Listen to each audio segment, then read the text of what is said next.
Millionaire takes in a homeless woman and her daughter. What the girl says to his mother leaves him pale. Grandma, tell me in the comments where you're watching from. I love seeing viewers from all over the world.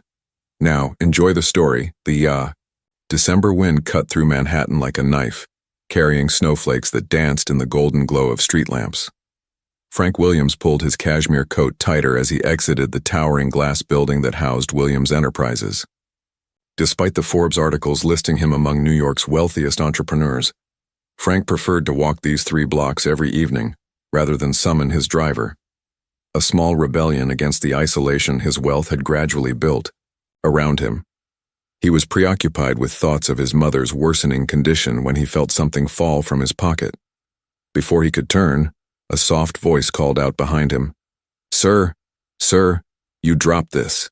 Frank turned to find a woman in her early 30s, her beauty unmistakable, despite the worn clothes and exhaustion etched on her face. She held out his leather wallet, her hand trembling slightly from the cold. Beside her stood the most remarkable child Frank had ever seen. A little girl no more than 5 years old with golden curls framing an angelic face. The child's eyes, a striking shade of blue, met his with an intensity that seemed almost familiar. "Thank you," Frank said, accepting the wallet. "There's over $2,000 in here. You could have just taken it." The woman's chin lifted slightly. "We may not have much, sir, but we have our dignity." Something in her voice, pride mingled with desperation, made Frank pause. The little girl suddenly coughed, a harsh sound that shook her tiny frame. "Mommy, I'm cold," she whispered, clutching a threadbare teddy bear. The woman knelt down, wrapping her thin jacket more securely around the child. "I know, Lily. We'll find somewhere warm soon." Frank found himself unable to walk away. "Do you have somewhere to go tonight?" "The shelter on 43rd, if they're not full yet," the woman replied without looking up. "I'm Abby, by the way, Abby Cooper, and this is my daughter Lily." As she spoke, Lily's gaze remained fixed on Frank with that same unsettling familiarity. She tilted her head, studying him as if trying to place his face. "The shelters are overcrowded this time of year," Frank said, surprising himself with what came next. "I have room at my home, just for tonight until you figure something out." Abby immediately stiffened. "We don't accept charity from strangers." "It's not charity," Frank insisted, though he couldn't explain why this mattered so much suddenly. "It's just human decency. Your daughter is sick." As if on cue, Lily coughed again, and Frank noticed the flush on her cheeks that wasn't from the cold. "Fever." Abby hesitated, looking down at her daughter, then back at Frank with suspicion and the barest flicker of desperate hope. "Just one night," she finally conceded. "For Lily's sake." As Frank hailed a taxi, he caught Lily whispering something to her mother. Abby's expression changed to one of confusion as she glanced quickly at Frank. "What is it?" he asked. "Nothing," Abby replied too. Quickly. "Just something silly," Lily said. But as they settled into the warmth of the taxi, Frank couldn't shake the feeling that this encounter was something more than chance. Nor could he ignore Lily's eyes that seemed to look straight through him, holding secrets he couldn't begin to understand. What Frank Williams didn't know was that this single act of impulsive kindness was about to unravel a tapestry of secrets that had been carefully concealed for decades within the walls of his family mansion. Frank's black sedan pulled up to an imposing iron gate that opened silently to reveal a majestic estate nestled in Beacon Hill's most exclusive enclave. As the car wound its way through snow-dusted gardens, Lily pressed her small hands against the window, her eyes wide with wonder. Or was it recognition? "This is where you live?" Abby asked, unable to mask her astonishment. "It's been in my family for generations," Frank replied modestly, watching Lily's reaction carefully. The car stopped before a grand entrance where a stern-looking woman in her 60s stood waiting, her silver hair pulled into a tight bun. "This is Mrs. Diane," Frank explained as they entered. "She's been our family's housekeeper since before I was born." Diane's welcoming smile didn't quite reach her eyes as she assessed the newcomers. Mr. Williams, I wasn't aware we were expecting guests. A last-minute arrangement, Frank replied. Abby and Lily need a place for the night. Please prepare the blue guest room. As Diane led them through the marble foyer, Lily suddenly stopped before a portrait of an elderly woman with piercing blue eyes. Is she sleeping? The child asked, pointing to the painting. Frank's expression softened. No, Lily. That's my mother, Eleanor. She's very ill, which is why we need to be quiet upstairs. I know how to be quiet, Lily whispered with such solemnity that Frank felt an unexpected tug at his heart. While Diane showed Abby to their room, Frank noticed Lily wandering toward a specific hallway, as if drawn there by some invisible force. She paused at each family photograph, studying them with unusual intensity. Lily, stay close, Abby called, noticing her daughter's wandering. It's quite all right, Frank said, though something about the child's behavior unsettled him. She seems comfortable here. Later, as they shared a simple dinner in the kitchen, Abby reluctantly revealed fragments of their story, how she'd lost her job at a downtown restaurant 3 months ago, how the landlord had evicted them despite her pleas for more time, how each day since had been a desperate battle for survival. Tomorrow I'll help you find something more permanent, Frank offered. What he didn't say was how strange it felt to have them at his table, particularly Lily, whose mannerisms and curious glances around the mansion seemed oddly familiar, as if she were returning to a place she somehow knew. After dinner, as Diane cleared the dishes with barely concealed suspicion, Lily suddenly asked, "Can I see the room with the blue walls and the piano?" Frank froze. He hadn't shown them that room. His mother's private music room painted her favorite shade of cornflower blue. How could the child possibly know about it? As dawn broke over the Williams estate, Diane moved silently through the mansion's hallways, her mind troubled by what she'd observed overnight. She paused outside the guest room, hearing Lily's soft humming, a melody that sent chills down her spine. It was Eleanor's lullaby, a tune so personal that only family members knew it. Diane entered the kitchen to find Lily already there, confidently, opening the exact cabinet where cookies had been kept for decades. "How did you know where those were, child?" Diane asked, trying to mask her suspicion. Lily shrugged. They looked like they belonged there. Later that morning, while showing them the library, Frank watched as Lily walked directly to a hidden panel that concealed Eleanor's favorite books. "This opens, doesn't it?" she asked innocently, pressing the spot that released the mechanism. Frank exchanged a troubled glance with Diane. "Yes, it does. How did you know that?" Before Lily could answer, Abby quickly intervened. Lily has always been observant. She notices patterns others miss. During lunch, Lily suddenly looked up from her plate. "When can we see the room with the piano? The blue one?" An uncomfortable silence fell over the table. "I never mentioned a blue room with a piano," Frank said carefully. "You must have," Abby insisted, looking increasingly uncomfortable. Or perhaps she saw a photograph. That evening, Diane cornered Frank in his study. "There's something not right about that child," she whispered. "She knows things she couldn't possibly know." "They're just coincidences," Frank replied, though uncertainty clouded his eyes. "She found the hidden garden key this afternoon, the one behind the third book on the east shelf. No one knows about that key except family." Frank ran his fingers through his hair. "What are you suggesting?" "I don't know what to think," Diane admitted. "But that child moves through this house like she's been here before." From the doorway came Abby's voice, startling them both. "I'm sorry to interrupt. I think perhaps we should leave tomorrow." "No," Frank said decisively. "Please stay, at least until Lily's fever breaks completely." What he didn't say was that he needed answers to the questions forming in his mind. Questions about Lily's uncanny knowledge of the house, about the strange feeling of recognition he experienced whenever he looked into her eyes. That night, Frank dreamed of his estranged brother Richard, dead these past 3 years.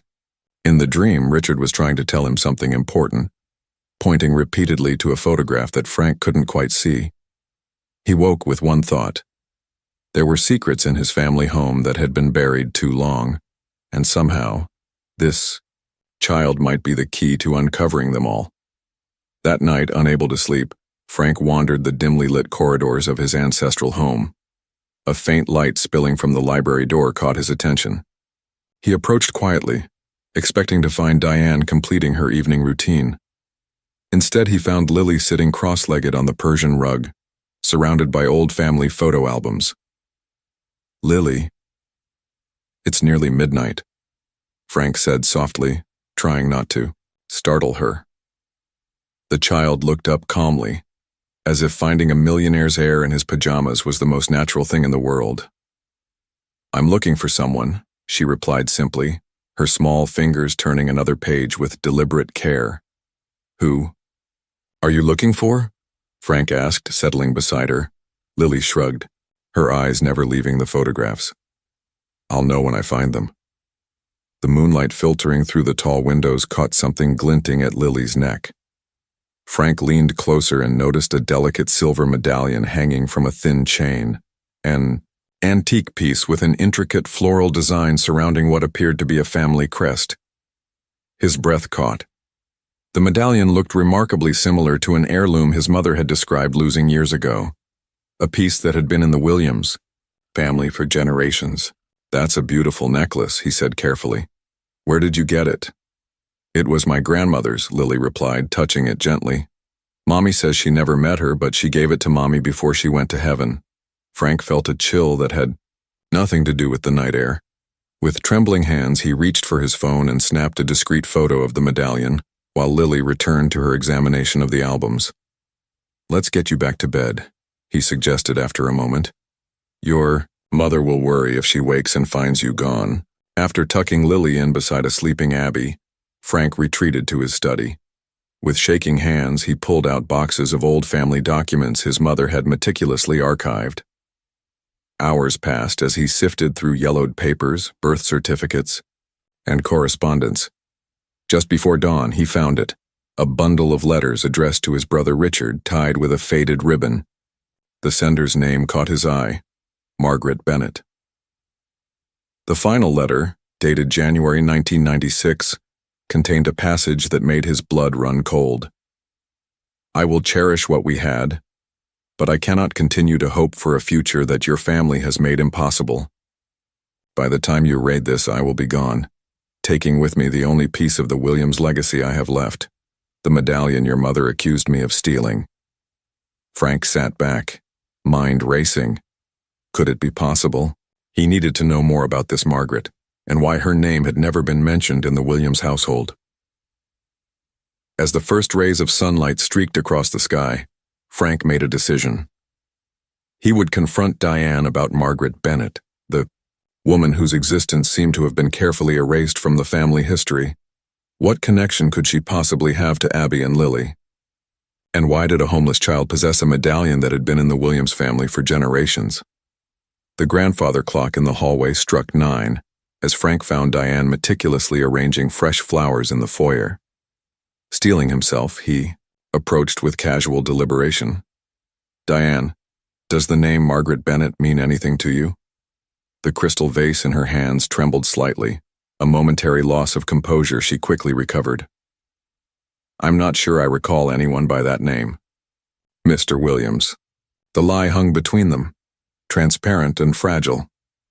"Strange," Frank continued, watching her face.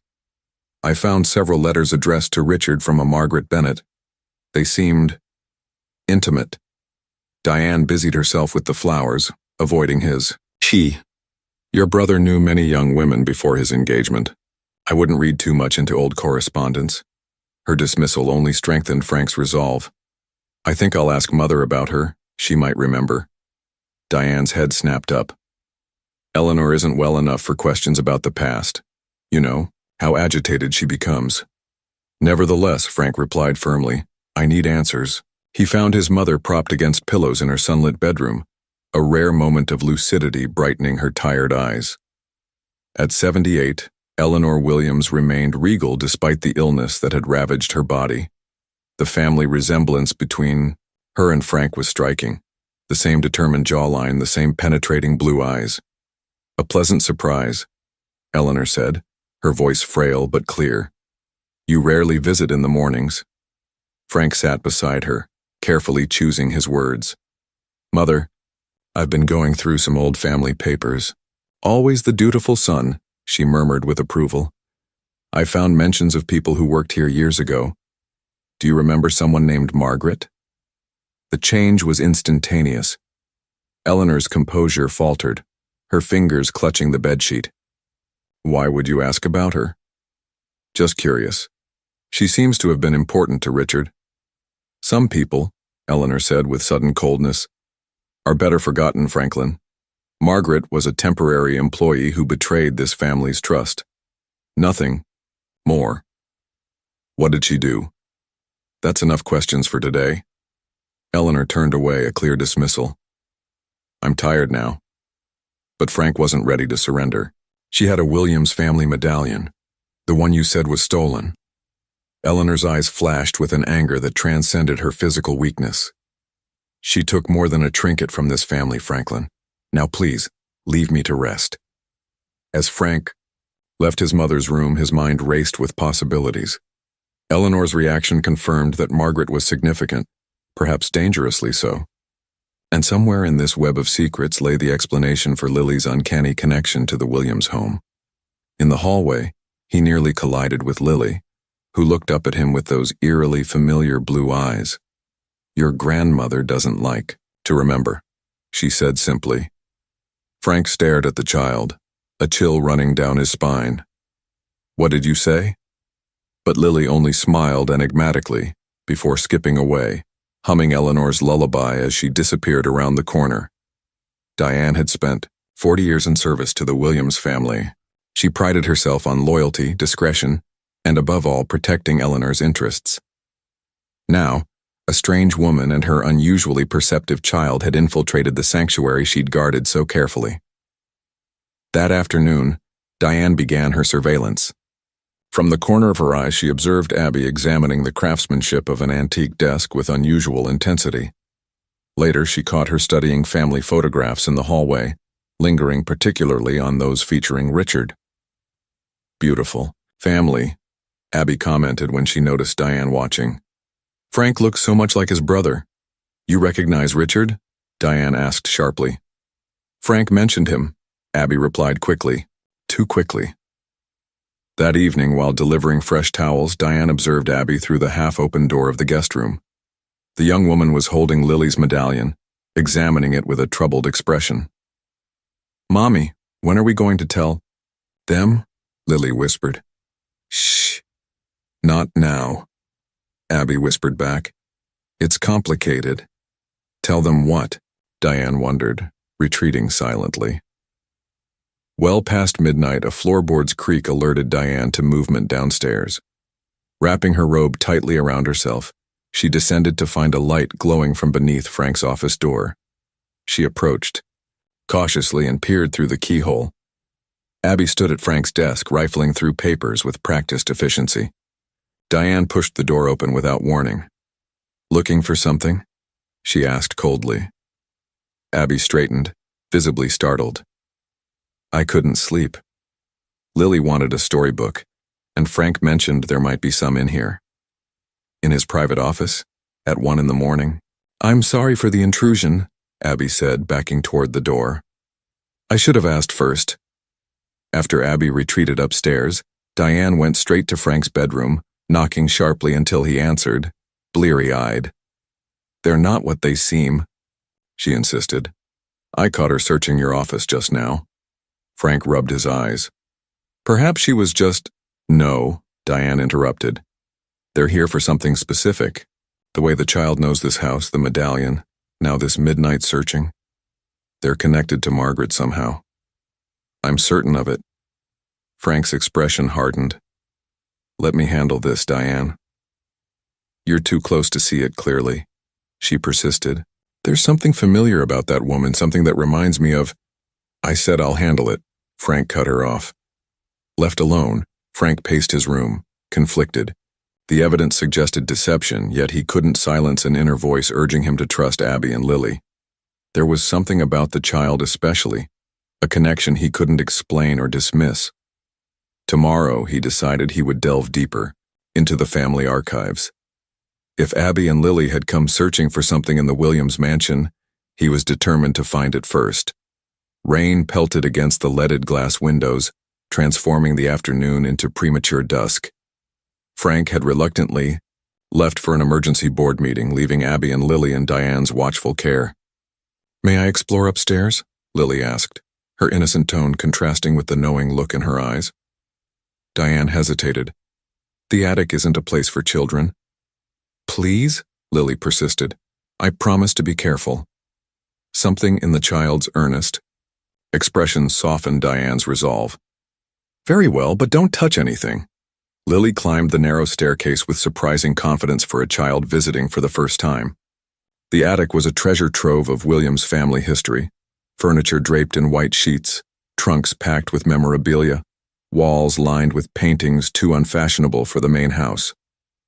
When Frank returned hours later, he found Lily sitting cross-legged amidst piles of dusty photo albums. She held one photograph with particular reverence, staring at it with intense concentration. "What have you found there?" Frank asked, approaching quietly. Lily didn't seem surprised by his presence. Without looking up, she handed him the photograph. It showed the Williams family at what appeared to be a summer garden party. Frank recognized his parents, himself as a teenager, and Richard in his early 20s.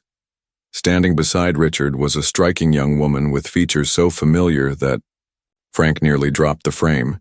She was unmistakably Abby, or someone who could be her identical twin. With trembling fingers, Frank turned the photograph over. On the back, in his mother's elegant handwriting, "Family Williams with Margaret, 1995. The revelation hit him like a physical blow. The woman in the photo, Margaret Bennett from the letters, was the spitting image of Abby Cooper. "You found what you were looking for," Frank whispered, staring at Lily with new understanding. The little girl nodded solemnly. "Mommy said that someday we would find our family." Her small fingers touched the face of young Richard in the photograph. "Is that him?" The sound of footsteps on the attic stairs interrupted the moment. Abby appeared, freezing when she saw the photograph in Frank's hands. "Lily, it's time for your bath," she said tightly. "She looks exactly like you," Frank said, holding up the photograph. "My mother," Abby admitted, her voice barely audible. "Margaret Bennett." The three remained motionless in the dusty attic light, Frank holding the evidence of a long-buried family secret, Abby caught between flight and confession, and Lily watching them both with eyes that suddenly seemed much older than her years. "I think," Frank said with careful deliberation, "it's time we had an honest conversation about why you're really here." Frank sat in his study, the rain continuing its relentless percussion against the windows. Across from him, Abby perched nervously, on the edge of a leather chair, her hands clasped tightly in her lap. "So Margaret Bennett was your mother," Frank said, breaking the tense silence. "Did she send you here?" "My mother died 2 years ago," Abby replied quietly. "Breast cancer. She never sent me anywhere." "Then why are you here? Why this elaborate charade?" Abby's eyes flashed with indignation. "This wasn't planned. When you dropped your wallet, I had no idea who you were. It wasn't until we arrived here that I began to recognize things from my mother's stories." Frank studied her face, searching for deception. Finding none, he made a decision. "I need to know everything, Abby, starting with who your father was." "I don't know," she admitted. "Mom never told me his name. She only said he came from a powerful family that didn't want him involved with someone like her." The implication hung heavy in the air between them. "I'm hiring someone to investigate," Frank said firmly. "A professional who can find the truth." The following morning, Frank met with Samuel Thornton, a private investigator known for his discretion. He provided what little information he had: Margaret Bennett's name, her employment at the Williams estate in the mid-1990s, and her sudden departure. "Find everything you can about her," Frank instructed, "and determine if there's any connection between Margaret and my brother Richard." While Samuel began his investigation, Frank visited the county records office. Hours of searching yielded a single crucial document: a birth certificate for Abigail Bennett, born March 12, 1997, approximately 9 months after Margaret's abrupt departure from the Williams household. The father's name was conspicuously absent. Back at the mansion, Frank found Abby in the garden with Lily. Seeing his troubled expression, she sent Lily to help Diane with lunch preparations. "I found your birth certificate," Frank said without preamble. Abby nodded slowly. "And?" "You were born 9 months after my brother Richard broke off his engagement to Eliza Vandermeer, an alliance my mother had orchestrated for years." "My mother never spoke his name," Abby said, her voice thick with emotion. "She only left me this." From beneath her blouse, she withdrew the medallion. "She said it belonged to my family, though not to her, that someday it might lead me home." Frank stared at the family heirloom, the pieces falling into place. "Richard searched for someone after the broken engagement. Mother said he was having a breakdown, but perhaps he was looking for my mother," Abby finished softly. "And now you've found your way back," Frank whispered, "bringing Richard's daughter and possibly his granddaughter home." Eleanor Williams sat in her wheelchair by the window, gazing at the garden as snowflakes began to drift from a steel-gray sky. The medication had cleared her mind today, a temporary respite from the fog that increasingly claimed her thoughts. When Frank knocked on the door, she turned with a smile that faded at the sight of the small girl holding his hand. "Mother," Frank said carefully, "I'd like you to meet someone. This is Lily." Eleanor's eyes narrowed with suspicion. "The child staying with us?" "Yes." "I thought you might enjoy some company this morning." Frank guided Lily forward, while signaling to Abby to wait in the hallway, out of Eleanor's sight. The plan was simple: see Eleanor's reaction to Lily before revealing everything. Lily approached the elderly woman without hesitation, studying her face with that peculiar intensity Frank had noticed from the beginning. "Hello," Eleanor said stiffly, unused to children. Lily reached out and touched Eleanor's hand, a gesture so natural it seemed to surprise even the child herself. "Your ring is pretty," she said, pointing to the sapphire on Eleanor's finger. "It was my grandmother's," Eleanor replied, something softening in her expression. "Someday it would have gone to Richard's wife, but—" She trailed off, a shadow crossing her face. "The music box plays the same song," Lily said suddenly, pointing to an ornate silver box on Eleanor's nightstand. Eleanor stiffened. "How do you know what song it plays?" Instead of answering, Lily began to hum the distinctive melody that Frank had heard her sing before, the family lullaby that had been passed down through generations of Williams women. The color drained from Eleanor's face. "Who taught you that song?" she whispered. "My grandma. Before she went to heaven." Eleanor's hands began to tremble. "What was your grandmother's name, child?" "Margaret," Lily answered simply. The single word hung in the air like a thunderclap. Eleanor's eyes darted to Frank, filled with a mixture of shock and something that might have been fear. At that moment, Abby stepped into the doorway, unable to remain hidden any longer. For several heartbeats, Eleanor stared at her as though seeing a ghost. "Margaret?" she finally whispered. "No," Frank said gently. "This is Abby, Margaret's daughter." Eleanor's breathing became labored, her frail hands clutching at the armrests of her wheelchair. "How is this possible?" "I think you know, Mother," Frank said quietly. Tears welled in Eleanor's eyes, spilling down her wrinkled cheeks. "Richard?" she murmured, looking at Abby with dawning recognition. "You have his eyes." Lily approached Eleanor again, placing her small hand over the older woman's. "You're the vovo," she said with absolute certainty, using the Portuguese term for grandmother that Margaret had taught her. The floodgates broke. With a sob that seemed to rise from the depths of her soul, Eleanor began to speak, haltingly at first, then in a torrent of confession. "Margaret was a housekeeper here, one of many I hired from the Brazilian community. She was intelligent, educated, working to save for university. Richard was captivated by her from the beginning. I noticed, of course, but thought it merely an infatuation. Eleanor paused, gathering strength. When she became pregnant, Richard wanted to break his engagement to Eliza, to marry Margaret instead. It would have destroyed everything. Our standing, the merger with Vandermeer Industries, everything I had worked decades to build. What did you do? Frank asked, though he already suspected.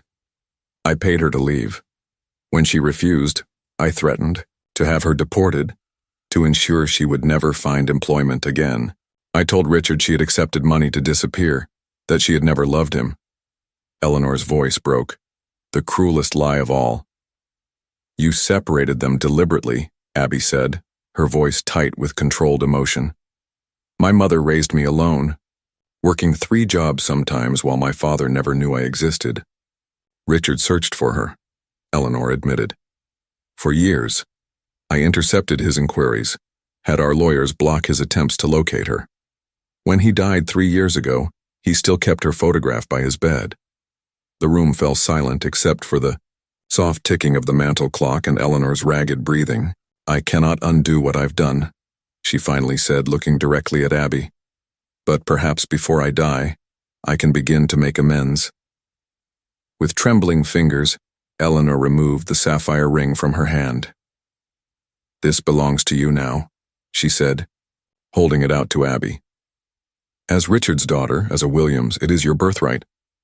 Frank watched as histories, lies, and truths converged in his mother's sunlit room, the past finally catching up to claim its due. For 3 days following Eleanor's confession, Abby retreated to the guest room, emerging only for meals that she barely touched. Frank gave her space, understanding the magnitude of what she'd learned, that her mother had been forced away, that her father had never abandoned them willingly, that her entire life had been built on a foundation of half-truths, on. The 4th morning, Frank found Abby's door ajar. The room was empty, her bed neatly made. A momentary panic seized him until he glimpsed movement in the garden below. Through the frost-etched window, he watched Abby sitting alone on a stone bench, her breath forming clouds in the winter air. She clutched something in her hands, the letters from Richard that Frank had given her, discovered in a locked drawer of his brother's desk. Meanwhile, Lily had formed an unexpected bond with Eleanor. The child spent hours by the elderly woman's side, listening to stories of the Williams family history, as if reclaiming a birthright that had been denied her. Eleanor, for her part, seemed transformed by the child's presence, more lucid, more engaged, as if determined to remain present long enough to forge this new connection. She has Richard's laugh, Eleanor confided to Frank one evening after Lily had fallen asleep beside her. And his curiosity. How strange that blood speaks so loudly, across generations. Frank nodded, thinking of his brother, brilliant, rebellious Richard, who had never quite fit the mold their mother had crafted for him. He would have loved her, both of them. That night, unable to sleep, Frank wandered to the kitchen for tea. He was surprised to find Abby in the moonlit garden, a shawl wrapped around her shoulders against the December chill.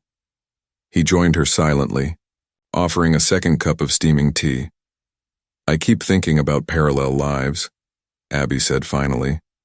The life I might have had if your mother hadn't interfered, the life my mother deserved. I can't change the past, Frank replied softly. But perhaps we can build something from these fragments. I don't even know who I am anymore, Abby admitted. Abby Cooper, daughter of a single mother who worked herself to exhaustion? Or Abigail Bennett Williams, heir to a fortune built on power and privilege? Why not both? Frank suggested. You are the bridge between worlds, just as Lily will be. For the first time since the revelation, Abby's lips curved into a hesitant smile.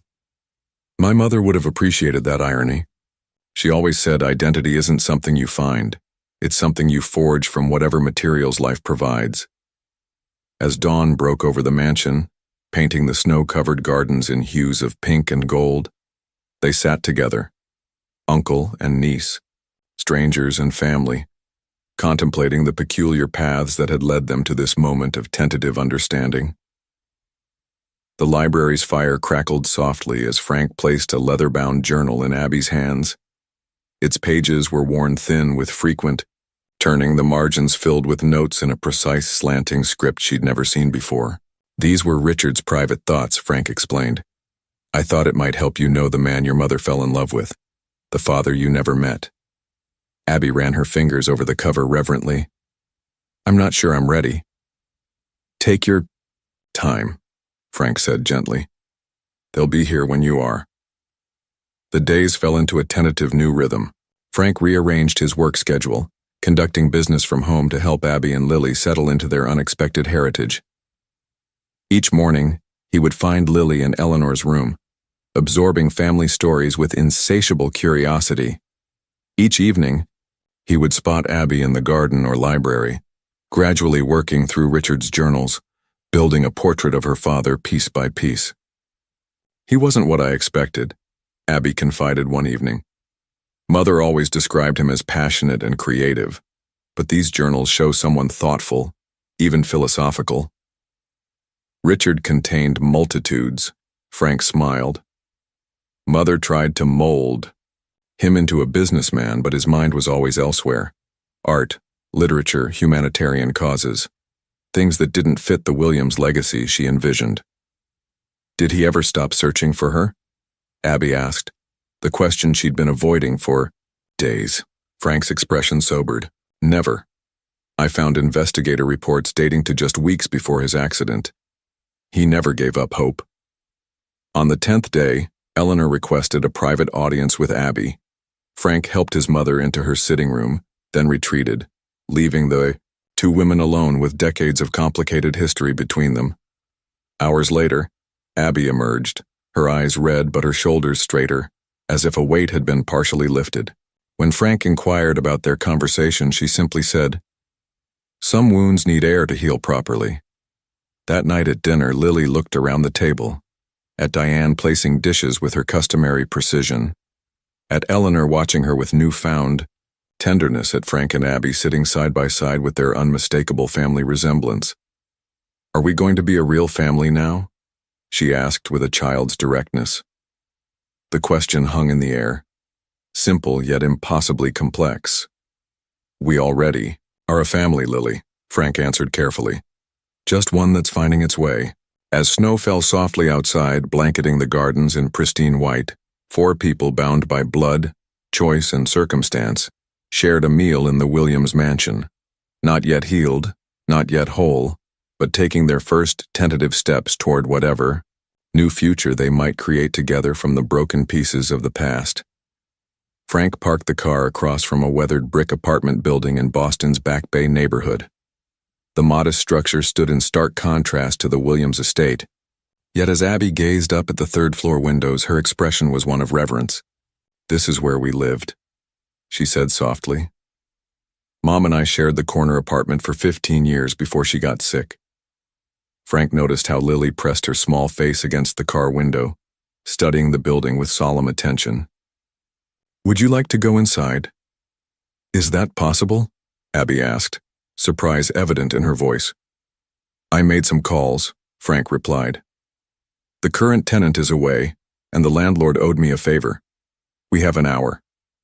The apartment was small but flooded, with natural light. Though the furnishings had changed, Abby moved through the space with practiced familiarity, running her fingers along walls where pictures once hung, pausing at windows where her mother had tended herb gardens in clay pots. "Mom's bedroom was here," she said, opening a door. "She kept all her important things in a loose floorboard beneath the bed." Lily dropped to her knees, crawling under the current tenant's bed frame. "Like this one?" she called out, her fingers already prying at an edge. Frank and Abby exchanged a startled look before joining her. Sure enough, one floorboard lifted easily, revealing a small space beneath. Inside lay a metal box, dusty with age. "She must have left it when we moved to the hospice," Abby whispered, lifting it reverently. Inside were treasures of a life carefully preserved, photographs of Margaret holding infant Abby, trinkets from Brazil, and most significantly, a bundle of letters, all addressed to Richard, all stamped, but never mailed. With trembling hands, Abby opened one dated just months before her birth. "My dearest Richard, I carry our child beneath my heart now. Despite everything, I cannot regret the love that created this life. I will not send this letter. Not because I don't long for you, but because I refuse to be the force that tears you from your family legacy. Know that I will tell our child of your goodness, if not your name." Tears streamed down Abby's face as she realized the truth.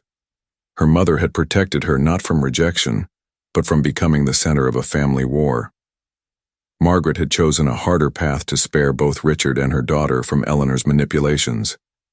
Their next stop was Richard's former office at Williams Enterprises. As Frank led them through the executive floor, heads turned at the striking resemblance between him and Abby. In Richard's preserved office, Frank unlocked a private safe. "This is what I wanted to show you," he said, extracting legal documents.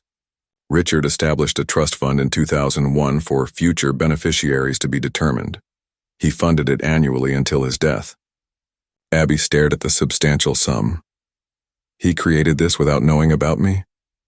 "I think," Frank said gently, "that on some level he never stopped hoping he'd find Margaret and whatever family they might have created." As they left the building, Lily skipped ahead, then turned back with a smile that mirrored Richard's in the photographs Frank had shown them. "Now we know where we came from," she said with a child's simple wisdom, "and where we're going."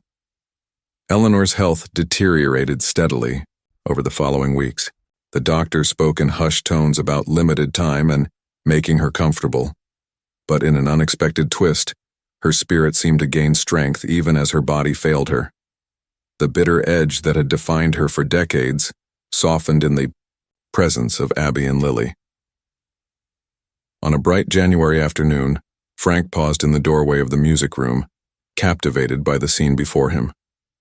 Eleanor sat at the grand piano, her frail fingers guiding Lily's small hands across the ivory keys.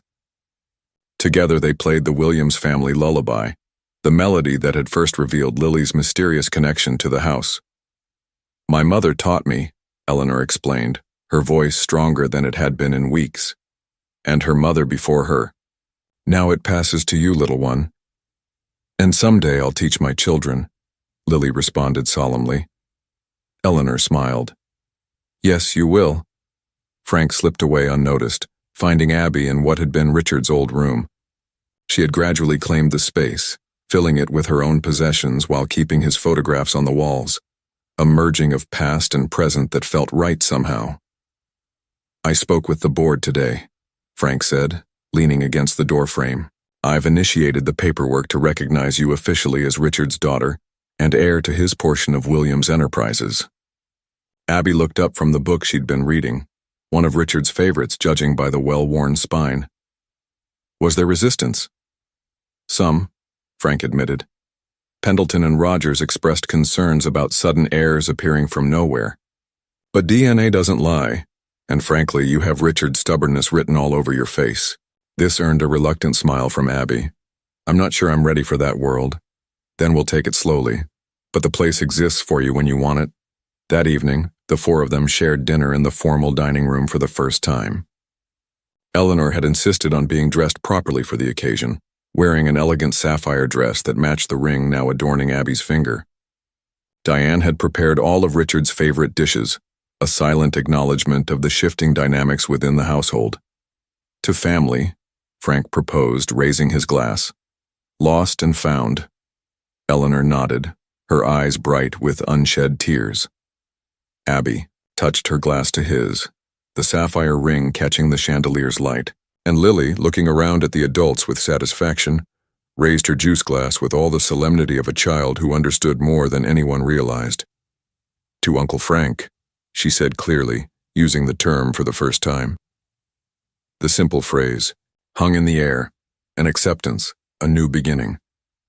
Frank felt something tight within his chest loosen, a knot of loneliness he'd carried since Richard's death finally beginning to unravel.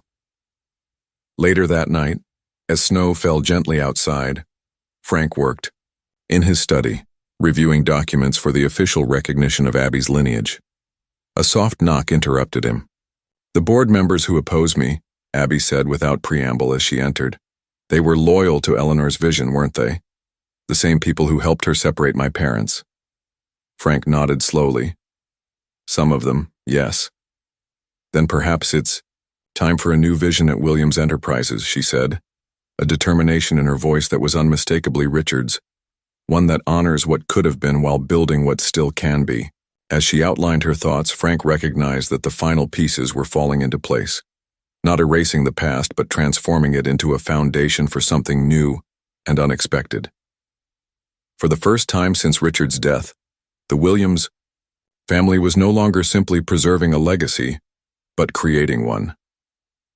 Eleanor Williams summoned her attorney on a bitter February morning. The once formidable matriarch now appeared almost translucent against her white pillows, yet her blue eyes remained sharp, her mind unusually clear, a final gift before the inevitable end. "I need to make changes to my will," she informed Arnold Blackwood, her lawyer of 40 years. "And I wish to record a formal statement." Frank stood quietly by the window as the lawyer arranged documents on Eleanor's bedside table. Abby had been invited but chose to wait downstairs, still navigating the complex emotions Eleanor evoked in her. "I want to acknowledge Abigail Bennett as Richard's legitimate daughter and heir," Eleanor dictated firmly, "and her daughter Lily as Richard's granddaughter. They are to receive all portions of the estate previously allocated to Richard, along with my personal collection of jewelry and the summer house on Cape Cod." Arnold's pen scratched across the paper, his professional demeanor masking any surprise at this dramatic revision to the Williams legacy. "Furthermore," Eleanor continued, "I wish to record my role in separating Richard Williams and Margaret Bennett 29 years ago. The decisions were mine alone. Neither Frank nor anyone else in the family was aware of my actions." As Eleanor detailed her manipulation, the threats, the intercepted letters, the deliberate lies told to both Richard and Margaret, Frank watched the weight of decades-long deception lifting from her shoulders, piece by painful piece. After the lawyer departed with the revised documents, Frank sat beside his mother. "Why now, after all these years of secrecy?" "Because cowardice has its limits," Eleanor replied simply. "Even mine." That evening, Eleanor requested Abby's presence in her room. Frank helped arrange his mother in her favorite chair, then retreated, leaving the two women alone with the ghosts between them. Hours passed before Abby emerged, her eyes reddened but her posture somehow lighter. In her hands she carried the sapphire medallion that had once belonged to Richard's grandmother. "She asked for my forgiveness," Abby said quietly as she and Frank stood in the hallway. "For everything. And did you give it?" Frank asked. Abby gazed at the medallion, turning it over in her palm. "Not yet, maybe not ever completely." She looked up at him. "But I told her something my mother always said. Forgiveness isn't about forgetting the past, it's about not letting it control the future." The next morning, Abby entered Eleanor's room with Lily. The child carried a small wooden box containing the medallion, now polished and rethreaded on a new silver chain. "This belongs to the Williams family," Abby said, placing the box in Eleanor's trembling hands. "And you are Williams," Eleanor replied, removing the necklace and, with great effort, placing it around Lily's neck. "Both of you." The gesture, simple yet profound, marked the moment when truth finally eclipsed decades of carefully constructed lies. In the presence of Diane and Frank, Eleanor formally acknowledged what blood and birthright had always dictated, that Abby and Lily were, and had always been, rightful heirs to the Williams name. A gentle spring breeze carried the scent of fresh flowers through the open windows of the Williams mansion. 3 months had passed since Eleanor's peaceful passing, and the house that had once felt like a mausoleum of secrets now vibrated with new life. The East Wing, formerly closed off for decades, had been transformed according to Abby's vision. Gone were the heavy draperies and somber paintings, replaced by light-filled spaces where Lily's laughter echoed freely. Photographs of Margaret now hung proudly alongside Williams' family portraits, a visual testament to the truth finally embraced. Today marked the official opening of the Margaret Bennett Foundation, established on the Williams estate grounds. The organization would provide housing, education, and legal support for single mothers facing circumstances similar to Margaret's, women with potential and dreams, needing only opportunity and advocacy to thrive. Frank stood at the podium on the newly constructed pavilion, facing a crowd of community leaders, press, and curious neighbors. Beside him, Abby wore a simple blue dress that mirrored her eyes, Richard's eyes, the sapphire medallion gleaming at her throat. Today we honor not just a building, but a transformation, Frank began. For generations, the Williams name has been associated with business achievement and social standing. Today, we expand that legacy to include compassion, reconciliation, and second chances. As he spoke, Frank observed the gathered crowd. Diane stood proudly in the front row, her initial suspicion of Abby and Lily long since transformed into fierce protectiveness. Board members who had initially resisted Abby's recognition now nodded along, won over by her intelligence and her uncanny resemblance to the brother they had all respected. My brother Richard never had the chance to know his daughter and granddaughter, Frank continued. But his spirit of generosity and his belief in human dignity live on through this foundation. We cannot rewrite the past, but we can ensure that others need not suffer the separations that marked our family history. After the speeches and ribbon cutting, as guests mingled over refreshments, Abby pulled Frank aside, her expression both nervous and joyful. "I have something to tell you," she said, placing a hand gently over her abdomen. "I'm pregnant." Frank's eyes widened in surprise and delight. "Abby, that's wonderful. Does Lily know?" "Not yet. I wanted you to be the first." She took his hands in hers. "This child will grow up knowing their full heritage from the beginning, the good and the difficult. No more secrets, no more half-truths." As sunset painted the gardens in gold, the remaining guests departed, leaving only the new Williams family. Lily approached Frank with solemn purpose, carrying something carefully in her small hands. "I fixed it," she declared, presenting him with the sapphire medallion, now cleaned and restored to its original brilliance.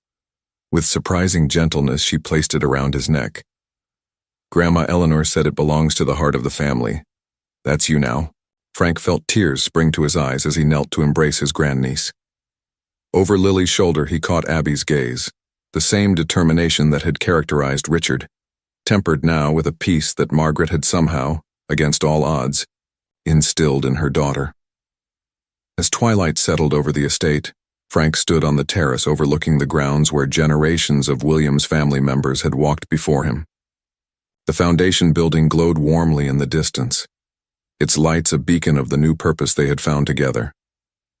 "Some families are formed by blood," he murmured, touching the medallion that now linked him to both past and future. "Others are forged through redemption. The strongest are both." Behind him, Lily's laughter mingled with Abby's voice as they discussed names for the coming baby. The mansion that had once housed so much pain and secrecy had been transformed, not by forgetting the past, but by finally bringing it into the light, allowing truth to heal what deception had wounded. The Williams family legacy hadn't ended with Eleanor's passing. Instead, it had been reborn, strengthened by the very trials that had once threatened to destroy it, a testament to the enduring power of love, truth, and the courage to begin again.